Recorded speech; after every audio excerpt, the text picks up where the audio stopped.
지도자들은 정의로 통치를 해야 됩니다. 또 지도자는 하나님께서 세운 것입니다. 누구를 세우냐면 나라, 그 백성을 위해서 세운 겁니다.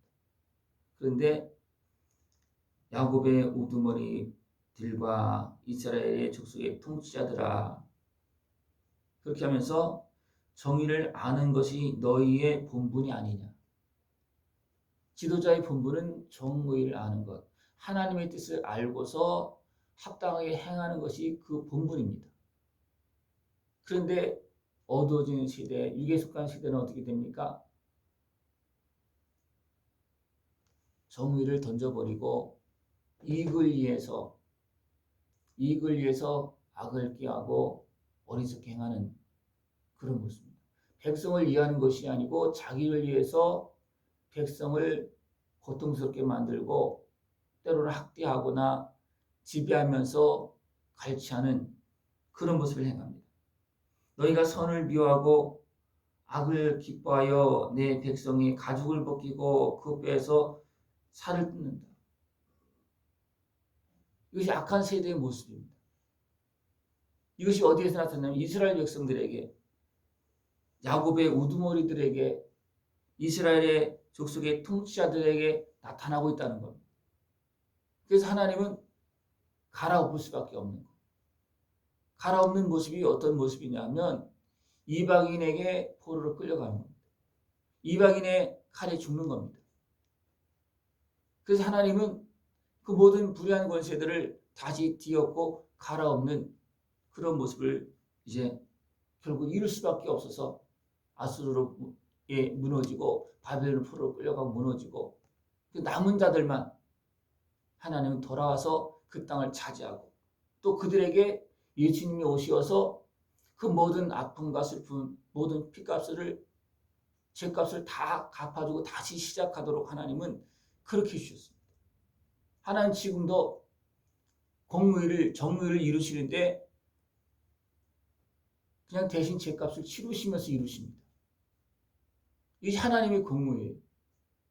그렇기 때문에 하나님이십니다. 우리의 죄값을 찾는 것이 아니라 분명히 심판을 하십니다.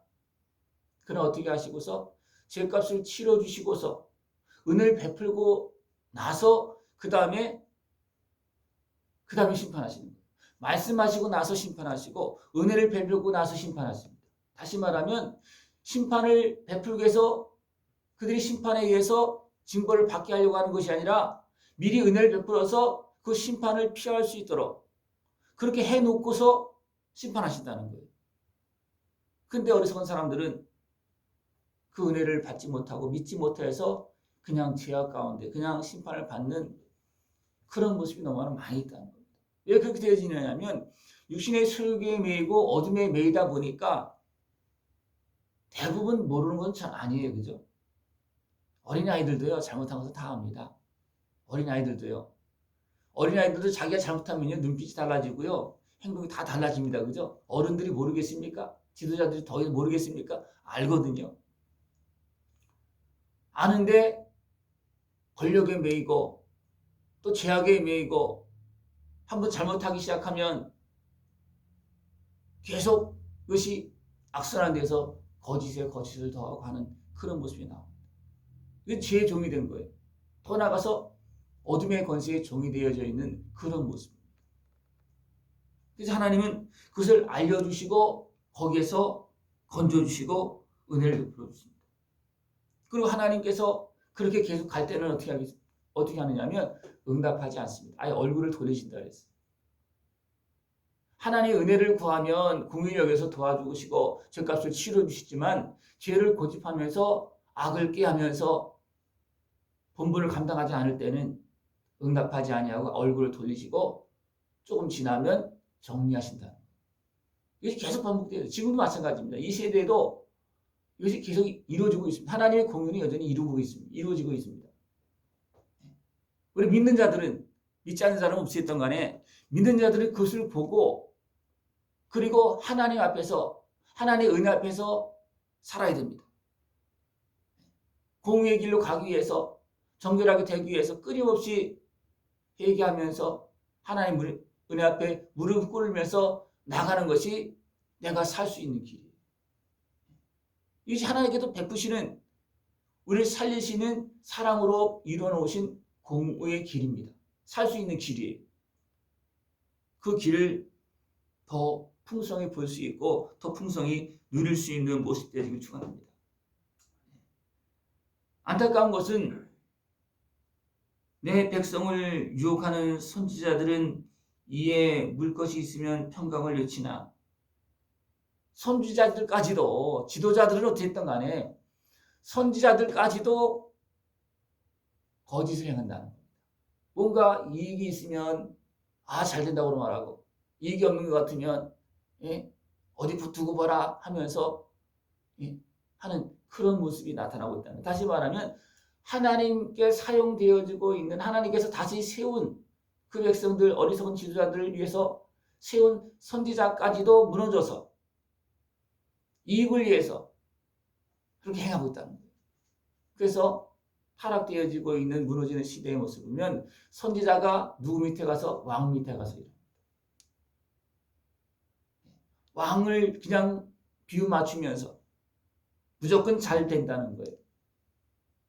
그리고 바른 말하는, 하나님의 말씀을 제대로 전하는 선지자는 어떻게 합니까? 예면하거나 왕따시키거나 가두거나 짓누르거나 막 그 거짓으로 또 막 무너뜨리는 그런 모습이 나옵니다. 이렇게 될 때 선지자들에게는 하나님의 말씀이 끊어집니다. 세워졌는데 자기들 수욕대로 하면 하나님의 말씀이 끊어지는 거예요. 그래서 어두워진 시대에는 하나님의 말씀이 끊어집니다. 끊어져요. 우리가 개인적으로도 보면 하나님 앞에 바로 서고 정리할 거 회개하고 우리가 잘못된 것을 돌아오고 그렇게 하면요, 하나님과 관계가 다시 회복되어지는데 계속 고집하고 육신에 매여서 그냥 넘어가고 그냥 무시하고 나가면 하나님과 관계가 끊어지고 말씀이 끊어지고 말씀을 듣지 못합니다. 이게 그대로 나타납니다. 우리 하나님의 자녀가 되어서도 하나님의 자녀로 살지 않으면 예배를 드려도 하나님의 말씀 못 드립니다. 하나님의 말씀 못 듣습니다. 예배를 드려도 온전한 예배가 되지 않습니다. 그리고 삶은 어떻게 되겠습니까? 죄악에 범부러져서 고통에 끌려가고 있는 그런 모습이 나타날 수밖에 없습니다. 선견자가 부끄러워하며 술객이 수치를 당하니 다 입술을 가릴 것은 하나님이 응답하지 아니하심이거든요. 지도자로 뭔가 하나님께 주시는 말씀을 통해서 뭔가 지혜를 말하고 어떤 명철하게 말을 해야 되는데, 이렇게 세워진 선견자들도 선지자들도 하나님의 관계가 끊어지니까 하나님께 말씀드리지 않으니까 입을 다물고 그 다음에 어떻게 합니까? 비유만 맞추고 있다는 거예요. 너무 안타까운 겁니다. 오직 나는 여호와의 영으로 말미암아 능력과 정의와 용기로 충만해져서 야곱의 허물과 이스라엘의 죄를 그들에게 보이리라. 죄와 허물을 이야기한다는 굉장히 쉽지 않습니다. 사람을 보면 절대로 하기 어렵습니다. 그러나 그 사역을 감당한 사람들은 해야 됩니다. 하지 않으면 죄악에서 나갈 길이 없습니다. 사람이 스스로 자기 스스로 깨닫고 나가겠습니까? 그것도 하나님께서 뭔가 짓누르고, 다윗도 그랬어요. 내가 죄를 고백하지 않을 때는 하나님께 막 짓누르고 했다 그랬어요. 그러니까 다윗도 고백했고, 근데 일반 사람들이요, 그냥 내버려두면 절대로 죄는 고백하지 않습니다. 그래서 하나님은 그것을 지적을 합니다. 다윗도 그렇게 했잖아요. 그죠? 선지자를 통해서 지적을 합니다. 다윗이 죄 지는 거 몰랐을까요? 알았죠. 그죠? 그러나 왕이기 때문에 자기 소욕에 매여서 그냥 덮고 가려고 그랬어요. 그러나 하나님은 선지자를 통해서 지적을 합니다. 그랬을 때 다윗이 어떻게 했습니까? 해결합니다. 그래서 다윗이 위대한 거예요. 그래서 다윗이 위대한 거예요. 하나님의 사람은 여호와의 영으로 말미암아 하나님의 말씀에 따라서 이것을 외친다는 겁니다. 외치지 않으면, 외치는 소리가 없으면 그 시대는 어두운 시대에 외치지 않으면 어느 시대에든 간에 죄악은 있습니다. 그러나 그 죄를 이야기하지 않은 시대는 어두운 시대예요. 소망이 없는 시대입니다. 다시 길이 없어요. 그러나 하나님은 계속 주의 종들을 통해서 말씀하시고 또 아들의 생명을 내어주시고 죄값을 치르시면서 그 죄악에서 피값에서 그 지난날의 아픔과 슬픔과 그 모든 매임에서 눌리면서 건져주십니다. 그 은혜를 누릴 수 있는 모습 되길 축원합니다. 시온을 피로 예루살렘을 지약으로 건축하노도다. 그래서 하나님은 다 무너뜨립니다. 아예 포로로 다 끌려가게 합니다.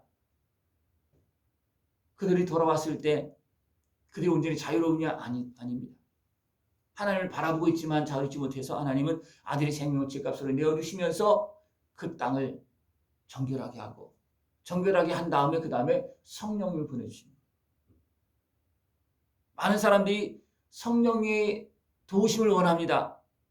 성령의 인자와 도우심을 받으려면 어떻게 했느냐? 예수님의 십자가 은혜 안에서 정결하게 되어져야지만 그때부터 성령의 도우심이 역사가 일어나는. 근데 자꾸만 그걸 건너뛰고 성령의 도움만 원합니다. 되는 일이 아니에요. 그건 공의로운 합당한 일이 아닙니다.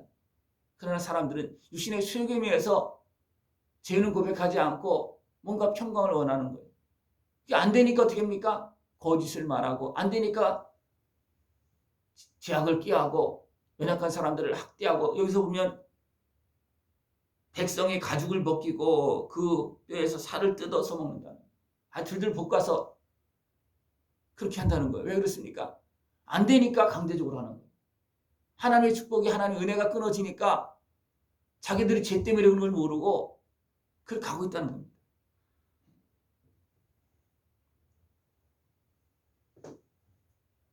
이러므로 너희로 말미암아 시온은 갈아 엎은 밭이 되고 예루살렘은 무더기가 되고 성전에 사는 수풀의 높은 곳이 되리라.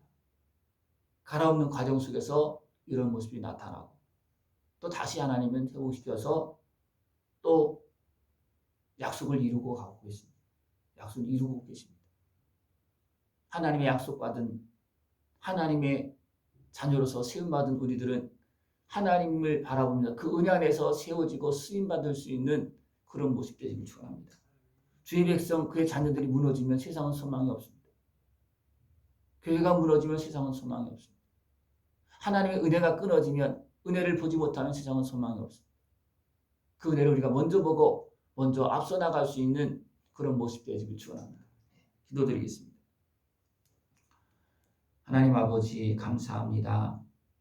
우리를 사랑하시어서 버리지 아니하시고 말씀하시고 또 용서하시고 다시 세워서 오늘도 우리를 빛으로 사용하시려고 일하고 계심을 감사를 드립니다. 말씀으로 우리에게 찾아오시고 또 아들의 생명을 내어주시면서 우리에게 은혜를 베풀어 주시고 또 성령 감동 감화로 우리에게 깨달음을 주고 인도하심을 감사를 드립니다. 하나님께 베푸신 은혜를 다 누리고 더 정결한 모습, 성령 충만한 모습으로 빛의 역할을 감당하고 어둠의 권세를 이기는 우리 모습 되도록 함께하여 주시옵소서. 예수님의 이름으로 감사하며 기도드리옵나이다. 아멘.